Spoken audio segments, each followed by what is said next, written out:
رسول اعظم صلی اللہ تعالی علیہ وآلہ وسلم کے پیارے دیوانوں، اگر آج ہم اپنے پورے ہندوستان کا جائزہ لیں تو آج ہمارے ہندوستان کے اندر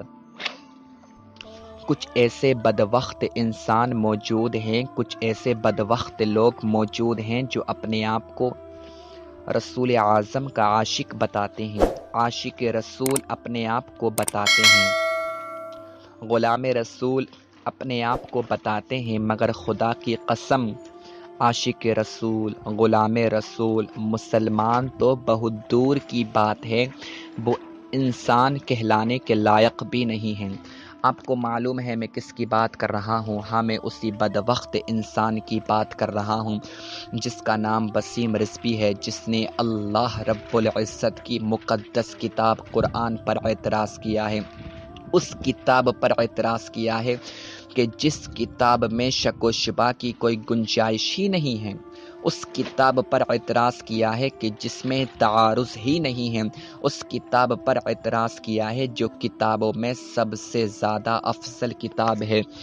سب سے زیادہ فضیلت والی کتاب ہے، سب سے زیادہ مرتبے والی کتاب ہے، اور وہ بھول چکا ہے کہ قرآن مقدس میں خالق کائنات ارشاد فرماتا ہے ذالک الکتاب لا ریب فیہ، یہ وہ کتاب ہے کہ جس میں شک و شبہ کی کوئی گنجائش ہی نہیں ہے، اور اس کا کیا کہنا ہے کہ صحابہ کرام نے 26 آیتوں کو اپنی طرف سے ایڈ کیا ہے، تو اس نے قرآن مقدس کی 26 آیتوں کا انکار کیا ہے، لعنت اللہ علی الکاذبین، اس نے صحابہ پر تہمت لگائی، اللہ کی لعنت ہو وسیم رضوی پر، اللہ کے تمام نبیوں کی، اللہ کے تمام ولیوں کی، اللہ کے تمام فرشتوں کی، اللہ کے تمام صحابہ کی لعنت ہو وسیم رضوی پر، یہ واجب القتل ہے،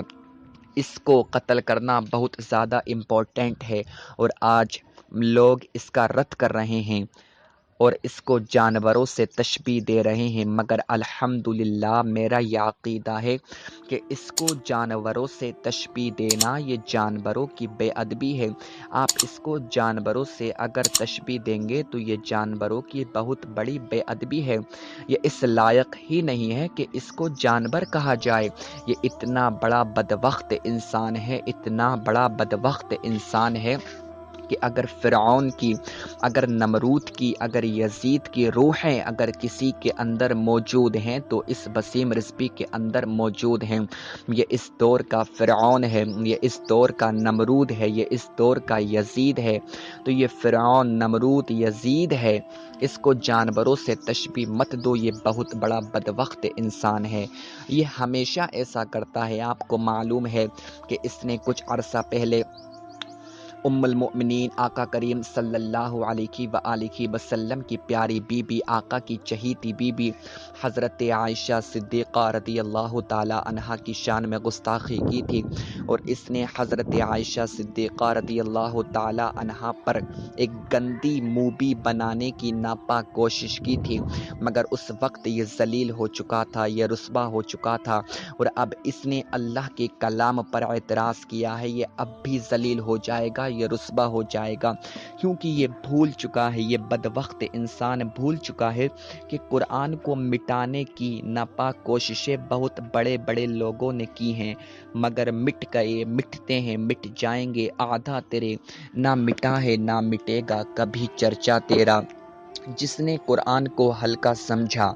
جس نے قرآن کو مٹانے کی ناپاک کوشش کی، جس نے قرآن کی آیتوں کا انکار کیا، وہ مٹ چکا ہے، اور قرآن جیسا تھا آج بھی ویسا ہی موجود ہے۔ تو اگر تم قرآن پر اعتراض کرتے ہو تو قرآن کا چیلنج ایکسیپٹ کرو۔ قرآن کا چیلنج کیا ہے؟ وَإِن كُنتُمْ فِي رَيْبٍ مِّمَّا نَزَّلْنَا عَلَىٰ عَبْدِنَا فَأْتُوا بِسُورَةٍ مِّن مِّثْلِهِ وَادْعُوا شُهَدَاءَكُم مِّن دُونِ اللَّهِ إِن كُنتُمْ صَادِقِينَ۔ قرآن کا تو چیلنج ہے کہ اگر تم قرآن میں شک کرتے ہو تو قرآن میں 114 سورتیں ہیں، ایک سورت جیسی قرآن میں ہے اس کی طرح ایک صورت بنا کر لاؤ اور اپنی مدد کے لیے، اپنی ہیلپ کے لیے پوری دنیا کے لوگوں کو بلا لو اللہ کو چھوڑ کر۔ مگر خدا کی قسم زمین تو پھٹ سکتی ہے، آسمان پھٹ سکتا ہے، قیامت تو آ سکتی ہے، مگر قرآن کی صورتوں کی طرح تم ایک صورت بھی بنا کر نہیں لا سکتے۔ قرآن کی ایک آیت کی طرح تم ایک آیت بھی نہیں بنا سکتے۔ اگر تم سچے ہو تو بنا کر لاؤ، مگر قیامت تو آ سکتی ہے مگر تم نہیں بنا سکتے۔ اعتراض کرنے والے اعتراض کرتے ہیں، اور جو اعتراض کرتا ہے وہ بہت جلد مٹ جاتا ہے، وہ بہت جلد فنا ہو جاتا ہے۔ یہ وسیم رضوی، یہ بدبخت انسان، یہ حرامی انسان بھول چکا ہے کہ ہے قول خدا، قول محمد فرمان نہ بدلا جائے گا، بدلے گا زمانہ لاکھ مگر قرآن نہ بدلا جائے گا۔ یہ بھول چکا ہے قرآن واحد ایک ایسی کتاب ہے کہ دنیا کی کوئی بھی کتاب ہو اس میں شک و شبہ کی گنجائش پیدا ہو سکتی ہے، اس میں تعارض نظر آ سکتا ہے، مگر قرآن کے اندر شک و شبہ کی کوئی گنجائش پیدا نہیں کر سکتا۔ اور جو قرآن میں شک و شبہ کی گنجائش پیدا کرے گا وہ کافر ہے، جو قرآن کی کسی آیت کا انکار کرے گا وہ کافر ہے۔ اور اس بدبخت انسان نے قرآن کی آیتوں کا انکار کیا ہے، اللہ کی لعنت ہو اس پر۔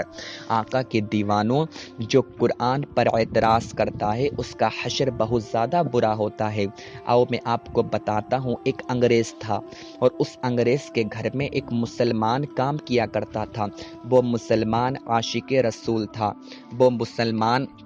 آقا کریم صلی اللہ علیہ وآلہ وسلم سے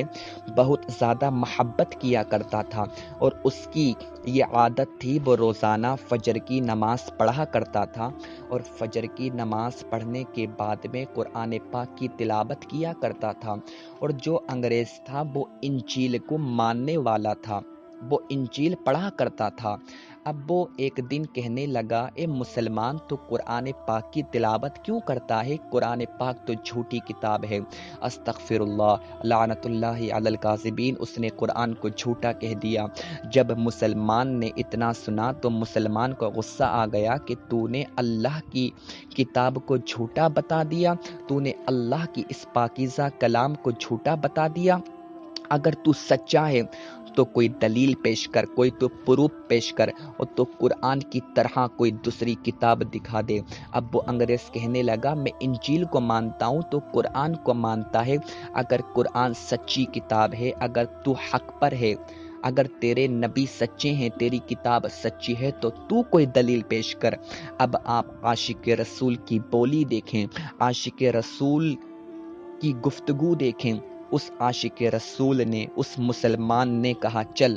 کل کو ہم فلاں جگہ آگ جلائیں گے اور اس آگ میں اپنی اپنی کتابوں کو ہم ڈالیں گے۔ اگر تو سچا ہے تو میرا چیلنج تو ایکسیپٹ کر، تو اپنی کتاب کو آگ کے اندر ڈالنا اور میں اپنی کتاب کو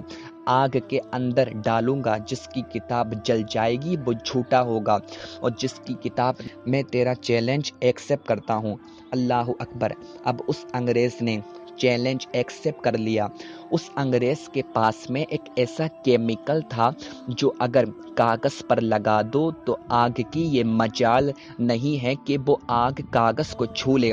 اب رات بھر انگریز اس کاغذ پر،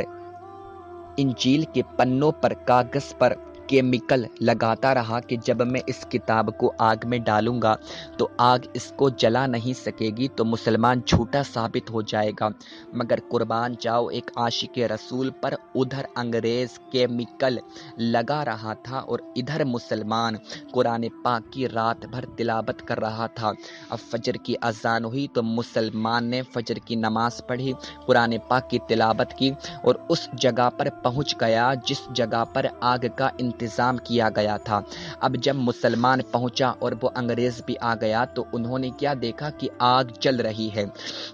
اب وہ انگریز کہنے لگا، چل تو پہلے اپنی کتاب کو آگ کے اندر ڈال، اس کے بعد میں اپنی کتاب کو آگ میں ڈالوں گا۔ مسلمان بولا، پہلے میری بات سن، آج آگ کے اندر فقط کتاب نہیں جائے گی، کتاب پر یقین رکھنے والا بھی آگ میں جائے گا، کتاب کو ماننے والا بھی آگ میں جائے گا۔ اگر تو سچا ہے، تیری کتاب سچی ہے، تو تو کتاب کو سینے سے لگا اور آگ میں چل۔ میں سچا ہوں، میرا قرآن سچا ہے، میرا اللہ سچا ہے، میرے نبی سچے ہیں، میں کتاب کو سینے سے لگا کر آگ میں چلنے کے لیے تیار ہوں۔ اب وہ انگریز گھبرا گیا، کیونکہ ان کے باپ داداؤں نے کوئی ایسا کیمیکل نہیں بنایا تھا کہ جو اگر انسان کو لگا دیا جائے تو آگ انسان کو نہ چھو سکے۔ اب وہ انگریز بولا، نہیں بابا نہیں، میں آگ میں نہیں جا سکتا ہوں، میں کتاب کو آگ میں ڈال سکتا ہوں، مگر قربان جاؤ اس عاشق رسول پر۔ اس نے قرآن کو سینے سے لگایا اور وہ آگ میں چلا گیا۔ آدھے گھنٹے تک اسی آگ کے اندر وہ رہا۔ لوگ سمجھ رہے تھے اب تک تو وہ مر چکا ہوگا، مگر آدھے گھنٹے کے بعد میں قرآن کو سینے سے لگا کر وہ مسلمان جب آگ کے اندر سے باہر آیا تو وہ قرآن کی تلاوت کر رہا تھا اور دنیا والوں کو یہ پیغام دے رہا تھا، مسلمانوں نہ گھبراؤ، مسلمانوں خدا کی شان باقی ہے، ابھی اسلام زندہ ہے، ابھی قرآن باقی ہے۔ اور لوگ سمجھ گئے کہ قرآن واحد ایک ایسی کتاب ہے کہ جس میں شک و شبہ کی کوئی گنجائش نہیں ہے۔ قرآن کا انکار کرنے والا جھوٹا ہے، اور جو قرآن کا انکار کرتا ہے، جو قرآن کی کسی ایک آیت کا انکار کرتا ہے، وہ بدبخت انسان ہے، وہ کافر انسان ہے۔ جو قرآن پر اعتراض کرتا ہے وہ ذلیل و رسوا ہو جاتا ہے۔ جو قرآن کو بدلنے کی ناپاک کوششیں کرتا ہے ان کا حشر بہت زیادہ برا ہوتا ہے۔ خدا کی قسم قیامت تو آ سکتی ہے مگر قرآن کے ایک حرف کو کوئی بھی نہیں بدل سکتا۔ ہمارا قرآن مقدس کی ہر آیت پر ایمان ہے، ہر حرف پر ایمان ہے، اور جو قرآن پاک کی کسی آیت کا بھی انکار کرے گا وہ گستاخ خدا ہوگا، کیونکہ اللہ کے کلام کی کسی آیت کا انکار کرنا یہ کفر ہے۔ اس وسیم رضوی نے، اس حرامی نے اللہ کی مقدس کتاب پر اعتراض کیا ہے۔ اللہ رب العزت اسے بہت جلد ذلیل و رسوا کرے گا اور یہ بہت زیادہ بری موت مرے گا۔ آپ جب نماز پڑھیں تو ہر نماز کے بعد میں اس کتے پر لعنت بھیجیں، جتنا آپ سے ہو سکے آپ اس کے لیے بد دعا کریں، کیونکہ اس نے ہماری قرآن مقدس پر اعتراض کیا ہے۔ اور جو اسلام پر اعتراض کرے گا، جو اسلام پر اعتراض کرے گا، جو آقا پر اعتراض کرے گا، جو صحابہ پر اعتراض کرے گا، جو اللہ کی مقدس کتاب پر اعتراض کرے گا، اس کا حشر بہت زیادہ برا ہوگا، اس کا حشر دنیا کے اندر بھی بہت زیادہ برا ہوگا۔ اور جب یہ وسیم رضوی مرے گا، اللہ اکبر، تو اس کے جسم میں کیڑے پڑیں گے۔ جب یہ قبر میں جائے گا تو اسے پتہ چلے گا کہ اس نے جو گستاخیاں دنیا کے اندر کی ہیں ان کا حشر کتنا زیادہ خطرناک ہوگا۔ تو آپ اس کے لیے بد دعا کریں، جتنا آپ سے ہو سکے اس کے لیے بد دعا کریں، کیونکہ گستاخ رسول کو، گستاخ صحابہ کو حرامی کہنا اور اس کے لیے بد دعا کرنا قرآن مقدس سے ثابت ہے۔ یہ اللہ کا دشمن ہے، یہ خدا کا دشمن ہے، یہ صحابہ کا دشمن ہے، اور صحابہ کے دشمن کو، رسول خدا کے دشمن کو گالیاں دینا، اس کے لیے بد دعا کرنا، یہ قرآن سے میں ثابت کر سکتا ہوں۔ اگر کوئی اس بات پر اعتراض کرے گا تو میں آپ کو بتاؤں گا کہ قرآن نے گستاخ رسول کو حرامی کہا ہے، قرآن نے گستاخ رسول کو حرامی کہا ہے، اور اس کے لیے